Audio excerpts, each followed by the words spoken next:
নমস্কাৰ, মই ৰত্নম। বৰ্তমান অসমত ৰাজনৈতিক পৰিৱেশ।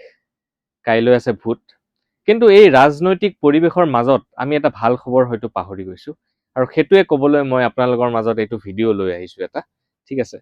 আমাৰ অসমত প্ৰথমবাৰৰ বাবে IVF, যিটো ইন ভিট্ৰ' ফাৰ্টিলাইজেশ্যন কয়, যিটো এটা জীৱ জন্ম দিয়াৰ চাইণ্টিফিক প্ৰক্ৰিয়া, সেইটো ইউজ কৰি পেলাই এজনী গৰু পোৱালি জন্ম হৈছে। আৰু নামটোত হৈছে লক্ষিমী। আজি আমি লক্ষিমীৰ কথা কিছু পাতিবলৈ চেষ্টা কৰিছোঁ।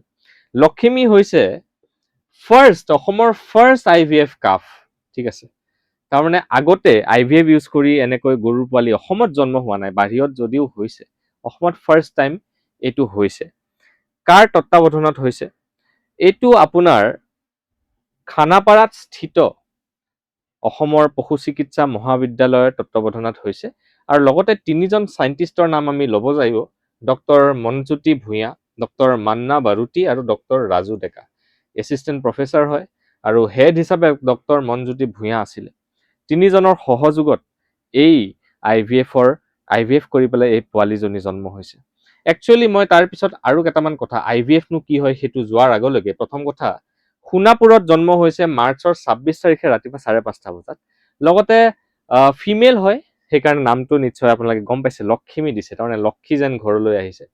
পিয়ৰ ব্ৰিড গিৰ হয়, তাৰমানে কি গিৰ, ঠিক আছে, গুজৰাট অঞ্চলৰ গিৰ, এটা অঞ্চল আছে গুজৰাটত, ঠিক আছে, গুজৰাটৰ গিৰৰ আপোনাৰ যিখিনি পশুধন আছে তাতে, তেখেত সেইবোৰত আপোনাৰ গাখীৰৰ প্ৰডাকশ্যন বহুত ভাল হয়, বেমাৰ হেজাৰ সহজে নহয়, আৰু আপোনাৰ কোৱালিটিটো চুপিৰিয়ৰ কোৱালিটি।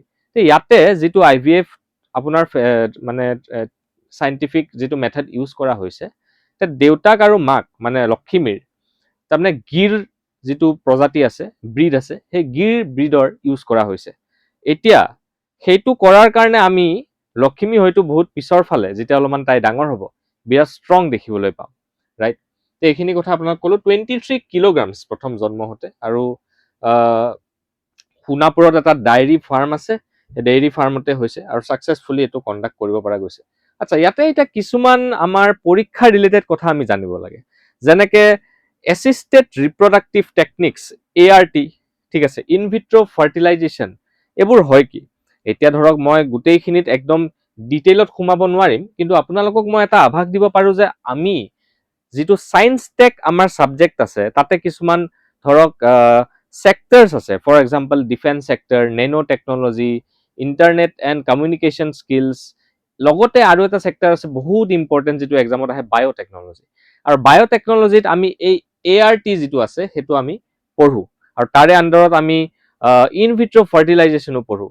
IVF একচুৱেলি হয় কি, মই একদম সহজ ভাষাত যদি বুজাই দিওঁ আপোনালোকক, ধৰক ফিমেল, ঠিক আছে, ফিমেল কাউৰ পৰা তাৰমানে যিটো এগ হয়, সেই এগটো লোৱা যায়, তাৰমানে গিৰ অঞ্চলৰ এজনী গৰুৰ পৰা লোৱা হৈছে। আৰু যিটো খাৰ গৰু বুলি কওঁ, মেল পাৰ্ট যিটো হয়, ঠিক আছে, যিটো বুল বুলি কওঁ ইংৰাজীত, তাৰ পৰা আপোনাৰ স্পাৰ্ম লোৱা হৈছে।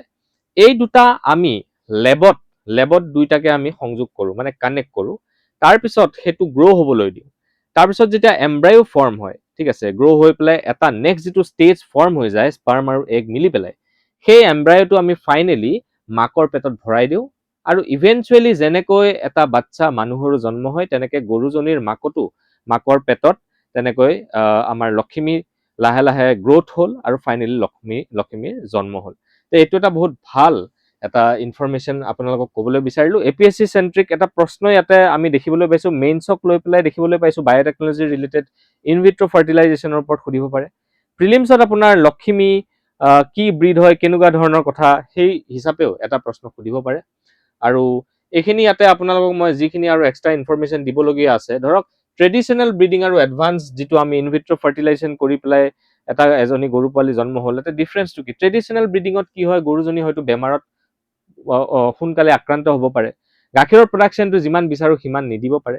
কিন্তু যেতিয়া এটা চাইণ্টিফিক মেথড ইউজ কৰা হয়, আমি ভাল ব্ৰিড কিছুমান গোটাই পেলাই নেক্সট বাচ্চাটো জন্ম দিয়াৰ প্ৰচেষ্টা কৰা হয়, তেতিয়া গাখীৰৰ প্ৰডাকশ্যনো ভাল হয়, বেমাৰ হেজাৰ সহজে নহয়।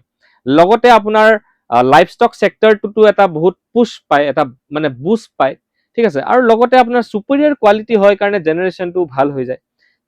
এইখিনি আমি দেখিবলৈ পাইছোঁ এটা বিৰাট এটা লাইফ ষ্টক ছেক্টৰৰ কাৰণে বহুত এটা ভাল খবৰ, ৰাইট?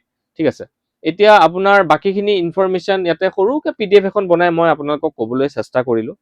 গতিকে এই বৰ্তমান ধৰক ধুমুহাৰ বাতাবৰণৰ মাজত যিহেতু চাৰিওফালে যুদ্ধ, ইলেকশ্যন এইবিলাক চলি আছে, তাৰে মাজতে আমাৰ মাজত আজি অসমত লক্ষ্মী আহিছে। আমি লক্ষ্মীক স্বাগতম জনাইছোঁ আৰু আশা কৰোঁ এনেকৈ আৰু চাইণ্টিফিক টেম্পাৰ ইউজ হওক আমাৰ ষ্টেটখনৰ বাবে, আৰু লক্ষ্মীক আজি শান্তিৰ প্ৰতীক হিচাপে আমি ভাবিছোঁ। গতিকে এইখিনিতে মই এই ভিডিঅ'টো শেষ কৰিছোঁ। ধন্যবাদ।